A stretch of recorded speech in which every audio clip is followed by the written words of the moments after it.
நான் உனக்கு ஆரோக்கியம் வரப்பண்ணி உன் காயங்களை ஆற்றுவேன் என்று கர்த்தர் சொல்லுகிறார் என்று எழுதப்பட்டிருக்கிற வார்த்தைக்காக எங்கள் கர்த்தராகிய தேவனுக்கு கோடான கோடி ஸ்தோத்திரங்கள் உண்டாகட்டும். விசாரிப்பற்று கிடக்கிற பிள்ளைகள், ஆமேன், தள்ளுண்டு கிடக்கிற பிள்ளைகள், கைவிடப்பட்ட சூழ்நிலைமையில் வாழ்கிற பிள்ளைகளுடைய வாழ்க்கையில் தேவரீர் ஒரு மறுமலர்ச்சியை கொண்டு வருவீராக. சரீரத்திலும் ஆவியிலும் ஆத்துமாவிலும் சிந்தனையிலும் செயல்பாட்டிலும் ஆரோக்கியம் வரப்பண்ணுவீராக. காயங்களை ஆற்றுங்க.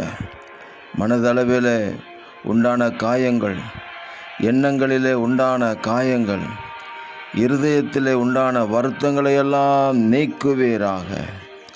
தேவரீர் அப்படியே நீர் அவர்களை ஆசீர்வதித்து ஸ்தோத்திரமும் ஆடல் பாடலின் சத்தமும் புறப்படும்படி செய்வீராக. குறுகி போகாதபடிக்கு அவர்களை மகிமைப்படுத்துவீராக.